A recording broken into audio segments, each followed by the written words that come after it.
queremos siempre en esa lógica de analizar la situación de la economía desde la perspectiva del movimiento en el comercio de cara a lo que serían pues prácticamente ya el cierre de este año. Quiero darle la más cordial bienvenida al presidente de la Cámara de Comercio e Industria de El Salvador, al licenciado Jorge Apún. Presidente, gracias por acompañarnos. Bienvenido, Jorge. No, gracias a ti, Ernesto, y gracias al programa. La verdad que ya es el 1 de diciembre, ya se siente la Navidad y es una época muy importante para el comercio, la industria y todos los sectores en general, porque se dinamizan más saliendo de un año en el que hubo tantos meses de cierre.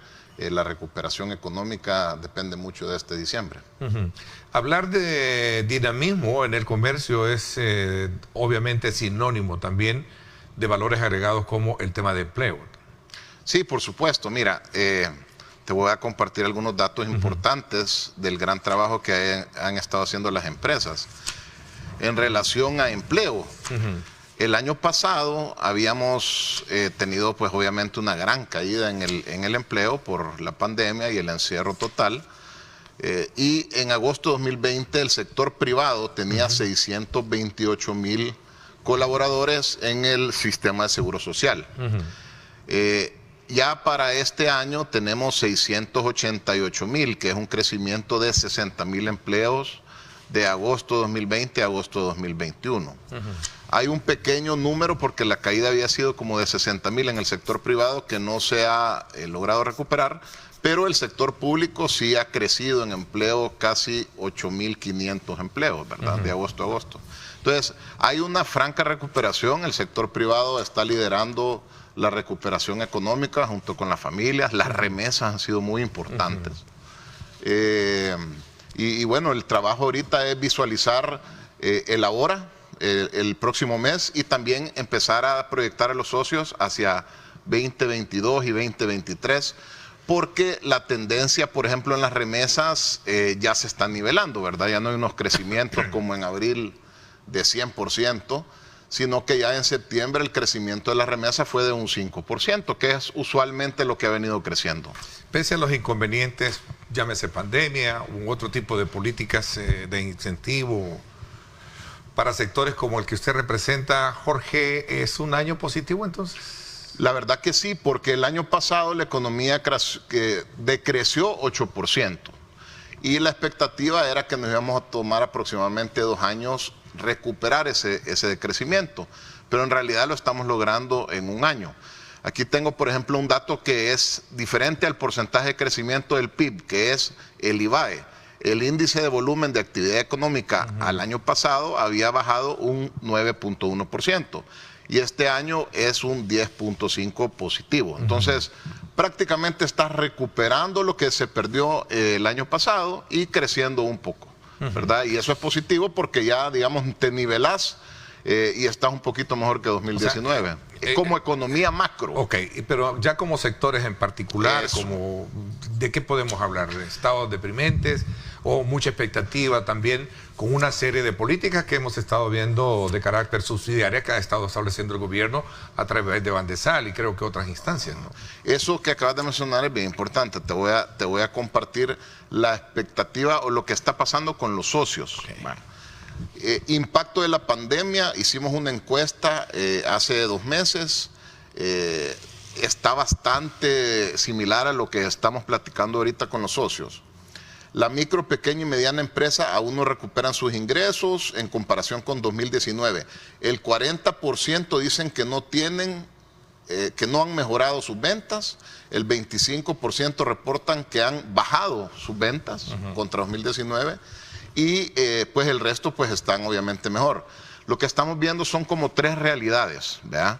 Por ejemplo, las exportaciones están creciendo increíblemente, pero si tú profundizas en ese tema, son grandes exportadores que se están beneficiando del problema logístico que hay con China. Entonces Estados Unidos les está comprando más, especialmente el sector maquila confección, que está muy bien porque está generando empleo y exportaciones, pero es este selecto grupo de grandes exportadores que se están beneficiando y que están impulsando hacia adelante las exportaciones del país.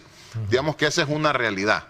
La otra realidad es de la empresa mediana y grande nacional, que ha logrado no solo sobrevivir la pandemia, sino que tiene ahorita la capacidad logística, técnica, financiera, de poderle hacer el frente al incremento de los precios de la logística, de las materias primas, de las mercaderías. Ese es un punto medular que se está discutiendo hoy en día en escenarios, en el escenario económico. ¿Sí? Es correcto, porque... ¿Cómo el costo, digamos, el impacto de los precios de los combustibles, aunque esta semana creo que hubo un anuncio que bajaban, si no me equivoco, 11 centavos. Sí, mira, ayer ya se había situado el barril de petróleo como en 65. Ya hoy amaneció casi otra vez en 70. Entonces, eso, digamos, va a estar teniendo algún nivel de fluctuación.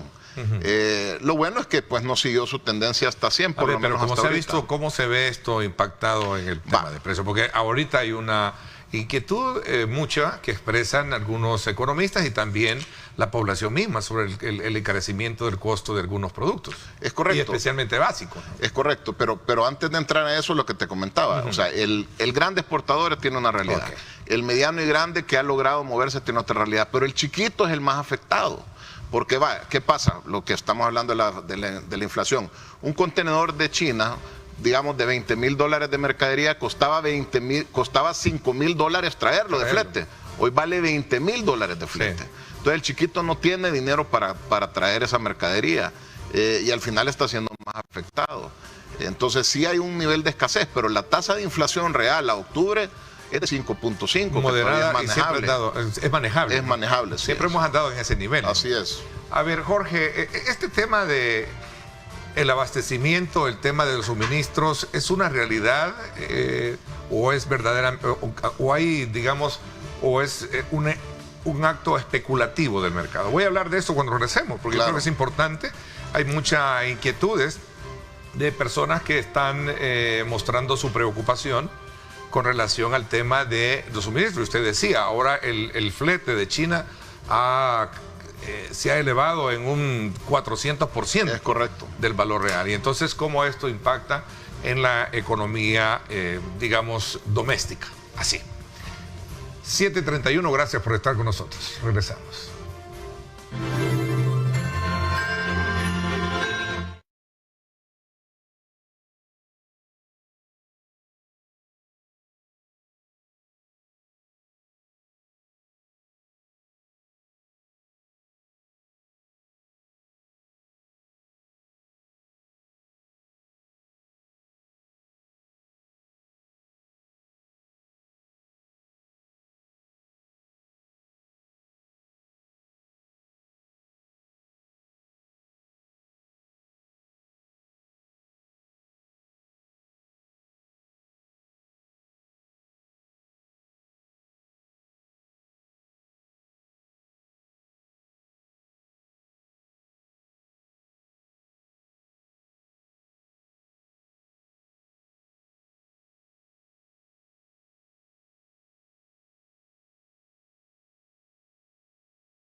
Seguimos conversando con el presidente de la Cámara de Comercio, Jorge Asbun, y estamos precisamente haciendo extra cámara, hacíamos también una acotación con relación al tema de precios.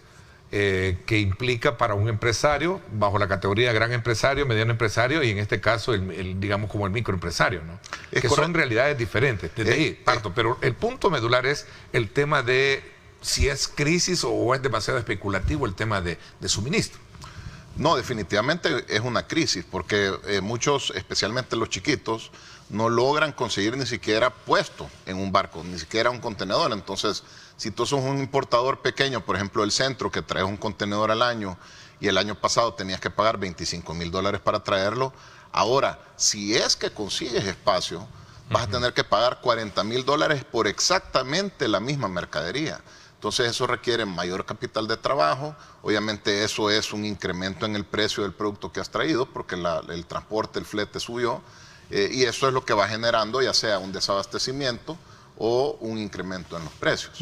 Hemos hecho una propuesta al gobierno en el que el costo de los impuestos se tome en base a un flete anterior, no a este flete desproporcionado que existe actualmente.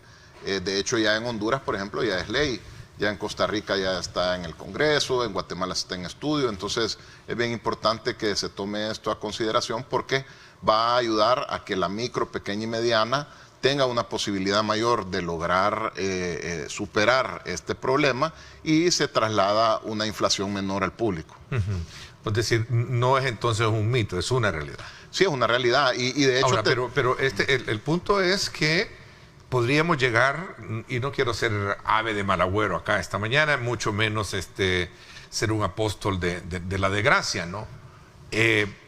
Pero realmente puede haber escasez de suministros de materia prima para el próximo año, como en algún momento se manejan en tendencias y análisis económicos. De materias primas específicas es un poco más difícil. De producto terminado sí, definitivamente va a haber algunas escaseces. Imagínate el ejemplo que acabo de dar. El producto vale $20,000 y el transporte flete vale $5,000.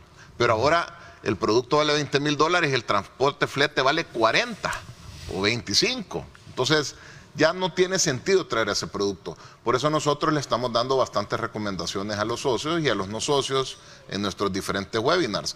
Y esa crisis se convierte de alguna manera en una oportunidad para la región. Es decir, tienen que buscar proveedores ya no solo en los lugares a donde el flete se ha encarecido. Puede ser que antes traerlo de China tenía sentido, pero ahora mejor lo traes de México, de Estados Unidos, de Guatemala, producido en El Salvador. Entonces, lo que estamos haciendo en la Cámara es darles las herramientas para que ellos se replanteen toda su cadena de abastecimiento y de suministros, porque la verdad que el esquema que uno tenía por los últimos 20 años, en este momento, en muchos productos ya no es viable. A ver, decía la vicepresidenta de la gremial que representa a Jorge, que el comercio suma cerca de la mitad de las empresas del país y no hay duda que el gran dinamizador de la temporada navideña es el comercio. O sea, esta temporada de Navidad es importante aprovecharla. Y no solo en Navidad, obviamente en Navidad en el tema del volumen y la escala es importantísimo, pero para que tengas una idea, el índice de volumen de actividad económica en el país este año ha crecido 10.5%. El de comercio ha crecido 15.5%. Es decir, estamos arriba del promedio, estamos jalando el promedio hacia arriba en el sector comercio. Y en general todos los sectores han tenido una recuperación, pero el sector comercio es el que lidera en ese sentido la recuperación con un 15.5%. Ok, el día jueves, por cierto, inauguraron las famosas noches de compra, ¿no? Y hay modalidades diferentes ahora también por la pandemia, hacer una apuesta estratégica en el tema de línea, ¿no? Sí, el e-commerce que se conoce. Es correcto, desde el año pasado las empresas que no tenían venta en línea y omnicanalidad han trasladado a esas, las que han podido, y las que ya tenían pues estaban adelante en el juego. Eso es súper importante irlo desarrollando. De hecho, nuevamente en la Cámara tenemos webinars que están ahí en nuestra página de YouTube y son completamente gratuitos para que sepan cómo montar una página y una venta en línea correctamente. Y tenemos alianzas para la MIPYME que pues tal vez no tiene el capital para montar una página propia, para que puedan pegarse a ciertos aliados y en base a eso tener ya una venta en línea, ¿verdad?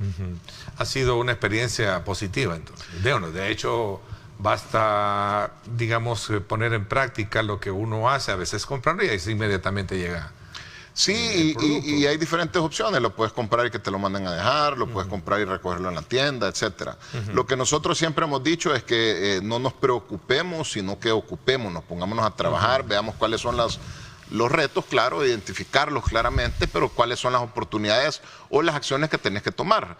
Como en el caso de la logística, bueno, busquemos proveedores en otro lado. En el caso de la venta por el COVID, bueno, busquemos canales de distancia, como lo venta en línea. ¿Y hay mercados accesibles o mercados oportunos para poder suplir esa demanda? Que no sea China, por ejemplo, que es el mayor importador de... Fíjate que está, ¿no? por verse, como el nuestro. Está por verse y depende de cada segmento. ¿México? Bueno, México tiene mucha producción, pero está también abasteciendo a Estados Unidos, ¿verdad? Acuérdate que el gran consumidor de América es Estados Unidos. Y ellos, por ejemplo, en el puerto de Long Beach, tienen una fila de 50, han llegado a ser hasta 80 barcos, esperando ser descargados. Es decir, ellos tienen un problema ahorita que no logran ni siquiera descargar la cantidad de productos que van a consumir.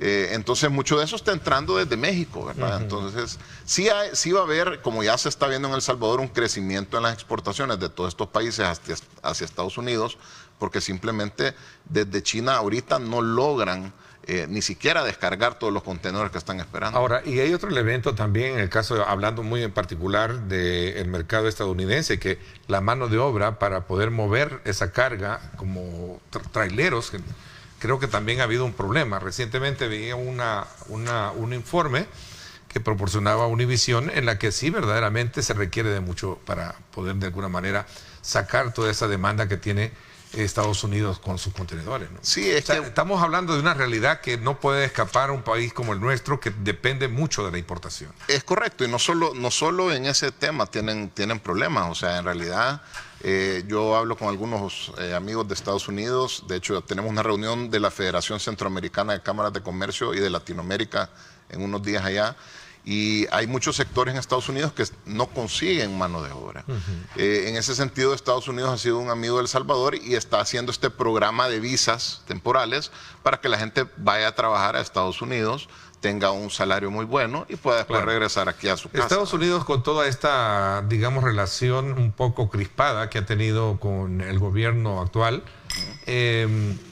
¿no tiene o no teme ser esto un riesgo para hablar de nuestro principal socio? Aunque eso lo decían recientemente algunos ejecutivos, no es que sea el principal, también tenemos un mercado centroamericano del cual dependemos muchísimo, ¿no? Hablemos del mercado centroamericano. Estados Unidos es el 55% de nuestros negocios hacia afuera. El mercado centroamericano, que son 5 países, es el 33%. Es decir, sí, es muy importante y es nuestro segundo socio comercial, pero Estados Unidos es el socio comercial de El Salvador. Y no solo en el tema de exportaciones, sino que en el tema también de remesa, ¿verdad? Imagínate, este año a octubre llevábamos 6.141 millones de dólares de remesas. 6.141. Yo creo que este año vamos a cerrar con el 25% de nuestro Producto Interno Bruto va a venir de remesas de Estados Unidos. Entonces, no es una relación importante, es la relación. Pero sacamos provecho verdaderamente de este 33, dice, del porcentaje del mercado centroamericano. Aprovecho en términos de precios. Yo creo que hay mucho trabajo por hacer. De hecho, la próxima semana tenemos la clausura de un evento, de un programa muy importante que de hecho colaboramos con USAID. Por la facilitación del tema de aduanas, ¿no? Innovexport. Entonces, ese proyecto de Innovexport, lo que hacemos es que le enseñamos a la MIPYME a exportar. ¿Y a dónde vas a exportar primero? No vas a ir a exportar a Alemania ni a Estados Unidos, sino que empezás exportando a Guatemala, a Honduras, a Nicaragua. Entonces, este programa es una innovación al exportador, el pequeño exportador que quiere empezar a exportar. Y eso es una de las cosas que hace la Cámara, fomenta ese tipo de oportunidades que vemos, porque definitivamente se puede hacer mucho más en la región. Pero no es algo que va a pasar de la noche a la mañana, es un trabajo en el tiempo que se va fomentando. ¿Hay buena expectativa con este clima político que ha definido y redefinido? Honduras, por ejemplo, que es también nuestro principal socio hoy con el triunfo de la señora Xiomara Castro, ¿no? Sí, bueno, hay que ver. Yo estaba viendo ayer que digamos, la ANEP de allá, que es el COSEP, felicitó a la a la candidata o a la presidenta electa, Sí. Y hubo una felicitación de regreso y un agradecimiento. Entonces, yo creo que si hay, en todo momento, si hay tres elementos. Uno, si hay apertura al diálogo. Dos, si hay un fundamento técnico de las discusiones. Y tres, si hay un interés común por ayudar al país, cualquier tipo de relación entre privado y público se puede llevar a cabo. Ok, voy a hacer una pausa. Cuando regresemos, hablemos de la criptomoneda también, que es otro actor en el mercado. ¿Y cuál es la expectativa que tienen ustedes con relación ya a los movimientos que se han generado? Se habla de una cantidad, creo que alrededor de 3 millones que tienen ya su Chivo Wallet, ¿verdad? Y si esto, cómo se está manejando y cuál es el estudio que tienen ustedes precisamente para ello. Y el comercio, obviamente, la disponibilidad para poder aceptar esta moneda virtual. Hablamos de esto cuando regresemos. 7:45 minutos. Gracias por estar con nosotros en este día miércoles 1 de diciembre. Ya se siente el ambiente de Navidad. Vea a continuación esta cortina.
Diálogo con Ernesto López.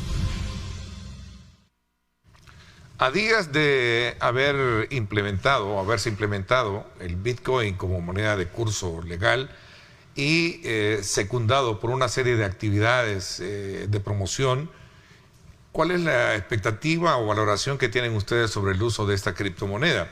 Y sobre todo también sobre el tema del valor agregado que en su momento deja, porque hacíamos una reflexión yo y quiero un poco excusarme si esta declaración dada por la embajadora de El Salvador ante Washington, Milena Mayorga, es cierto esta cantidad, 2.400 millones de dólares es lo que ya supera la inversión privada. 5.000 nuevas empresas ya operan en El Salvador y el Bitcoin Week dejó oportunidades de inversión, que fue el evento, uno de los eventos, por eso yo hilvanaba ambas cosas. Sí, mira, hay tres elementos dentro de lo que es Bitcoin. Primero, sí. Bitcoin es un criptoactivo volátil que ha existido por muchos años. Ya había algún nivel de transacción privada de Bitcoin en el país. Se decide hacer una ley que le da curso legal, que la hace obligatoria a recibir, a menos de que no tengas las capacidades tecnológicas, y se lanza un esquema gubernamental de wallet y de cajero, ¿verdad? digamos, no por medio de las wallets abiertas que ya existían, sino que se hace una para del gobierno. Entonces, el primer elemento es la funcionalidad del Bitcoin, ¿verdad? Y cómo está operando en el país. Nosotros, lo que hemos hablado con los socios, hicimos un pequeño sondeo, hay muy pocas transacciones que se hacen en Bitcoin en los socios, muy poco. Y las que se hacen por medio, por ejemplo, del Chivo Wallet, son en dólares, es decir, la gente ya tiene sus dólares en el Chivo Wallet y llegan a pagar en dólares del Chivo Wallet. Muy poca, casi nada en Bitcoin. Ahora, eso es en transaccionalidad. El otro tema del Bitcoin es el tema de la publicidad o promoción internacional, que eso nosotros dijimos desde un principio y hemos dado declaraciones a medios internacionales. No podés comprar ese tipo de publicidad. Ahora, el problema no es el Bitcoin, como siempre lo hemos dicho. El problema es que cuando tú vas a hacer un cambio tan importante y tú no tomas en cuenta a los diferentes actores, pues genera las ansiedades que se generaron desde un inicio. Y el otro problema es el riesgo país amarrado al Bitcoin. Claro. Como el Bitcoin puede estar hoy en 57,000 y mañana en 47,000 y pasado en 70,000 y después en 30,000, es decir, hay una volatilidad. Puede ser que haya una tendencia alcista, pero hay una volatilidad y la volatilidad es complicada. Porque, por ejemplo, los que nos compran los bonos a nosotros como país quieren estar seguros que vas a poder pagar cuando tenés que pagar. No, fíjate que el Bitcoin está bajo, ahorita no te puedo pagar. Claro. Entonces, el riesgo país amarrado al Bitcoin, nosotros inclusive se lo comentábamos al Fondo Monetario, que en este momento el riesgo país amarrado al Bitcoin es de 75 millones de dólares, que es lo que ha comprado el gobierno. Lo importante es que eso se le ponga un techo, porque digamos que pase lo peor, que Bitcoin se vaya a cero. Esos 75 millones de dólares se van a cero y se pierden en el país. No creo que pase eso, pero es un riesgo de esa cantidad, de ese monto. Lo importante es que no vaya creciendo y creciendo y creciendo eso, porque obviamente la gente que le presta dinero a El Salvador cada vez se pone más y más nerviosa. Bueno, por cierto, tengo acá una tabla que ustedes hicieron pública o mostraron entre las promociones, por ejemplo, el Black Friday, que es una de las modalidades de compra que se tiene para noviembre. Ahora ya no es viernes, ahora creo que es fin de semana, es Black Weekend. Hasta Black Month. Hasta Black Month, todo el mes. A ver, entre las promociones de Black, tendrá ofertas especiales para pagos en Bitcoin, el 18% sí, ¿verdad? Es correcto, y el 82% dijo que no. Es decir, como te comentaba, lo que se ve un poco es transacciones en Chivo Wallet, pero que la gente llega a pagar ya en los dólares. Sí se comenta, por ejemplo, varios socios nos dicen que algunos de los clientes frecuentes de ellos ya empezaron a recibir dinero de remesas de los parientes por ahí, pero ellos lo tienen en dólares y lo van a gastar en dólares. Es decir, no se está recibiendo mucho pago en Bitcoin, o sea, no hay un circulante muy fuerte de Bitcoin. Lo que sí hay un uso, digamos, del Chivo Wallet, pero en dólares, pues. Ahora, realmente todo el uso, muchos comercios hoy en día se han mostrado receptivos a aceptar el Bitcoin. Es decir, casi la mayoría, me atrevería a decir yo, que en el comercio lo está aceptando. Yo creo que ningún empresario puede negarlo, obviamente.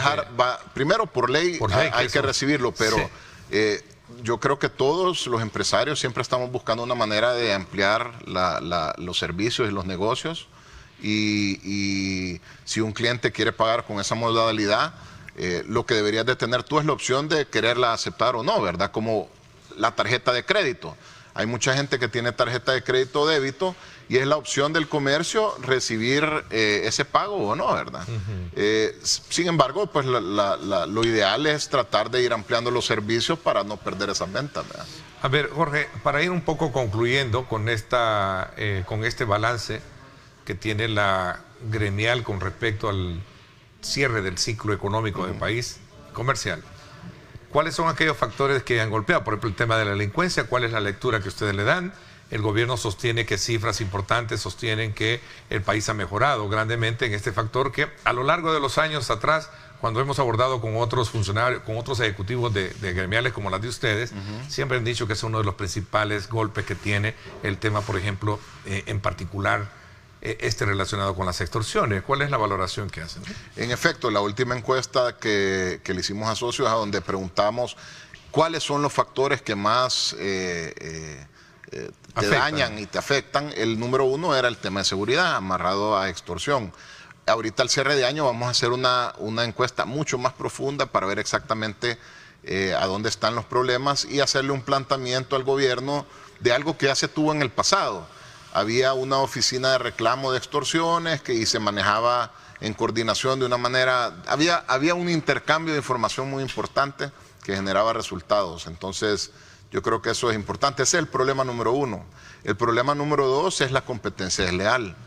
Recordemos que el 80% de la economía es informal, es decir, no paga impuestos, no paga seguro social, no paga AFP, y todo eso contra un formal que está cumpliendo con toda la ley, pues es bien difícil competir. Por eso siempre hemos dicho que se requiere un esquema simplificado tributario, ya sea un monotributo o un esquema simplificado, para poder que tengan acceso los informales al sistema fiscal salvadoreño, que es tan complejo.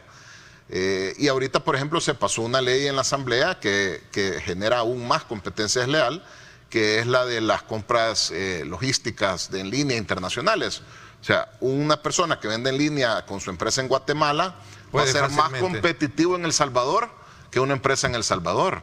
Porque el que está en Guatemala vendiéndole a los salvadoreños, cuando importe a El Salvador no va a pagar impuestos.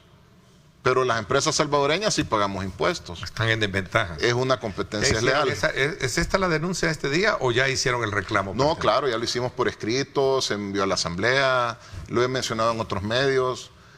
No, sí es importante. Mira, yo creo que un tema de fondo, y eso, por ejemplo, aplica con lo del Bitcoin, es que cuando tú estás construyendo una propuesta de ley, tú tienes que tomar en cuenta a todos los afectados. Por eso la Asamblea se llama la Casa del Pueblo, no solo porque somos nosotros, el pueblo, los que elegimos a los diputados, sino que también porque es el lugar donde se escucha a los diferentes actores para que se pueda construir una ley incluyente que tome en consideración todos los elementos. Esa ley, por ejemplo, de las compras en línea en Dominicana le ha costado más de $500 millones al año al fisco dominicano y ha cerrado cientos de miles de empresas y cientos de miles de empleos. Por lo mismo, porque es una competencia desleal. A ver, el tiempo se nos agotó y realmente es un punto importante que no puedo pasarlo. Las expectativas que tienen con esta negociación que tiene el gobierno con el Fondo Monetario y sobre todo también las exigencias que tiene para hacer ciertos ajustes. A nosotros nos gustaría ver que el gobierno y el Fondo Monetario llegaran a un acuerdo. Eso fuera una buena señal, ¿verdad? Porque definitivamente las finanzas públicas están extremadamente apretadas por el alto endeudamiento que se tiene. Sin embargo, la recaudación en este año ha crecido 27%. Es decir, el gobierno está recibiendo mucho más dinero que antes. El problema es que obviamente ya cuando tenés una deuda tan grande y un gasto tan alto, 27.7 a septiembre han crecido los ingresos tributarios. Es complicado manejarlo. Entonces, sería sano que el gobierno y el Fondo Monetario llegaran a un acuerdo y esperamos que eso pase, pues. Ok. Jorge, le agradezco mucho que nos haya acompañado hoy y nos haya actualizado precisamente con estos datos que tienen ustedes respecto a cómo está el comercio y su actividad económica. Gracias a ti por la invitación y gracias a los televidentes. Gracias. Por mi parte, esto es todo por hoy. Pásenla bien y como siempre recuerden lo más importante, amar a Dios sobre todas las cosas. Lideramos el camino de la opinión pública y buscamos que la cultura del debate alcance consensos y soluciones a los problemas de nuestro país.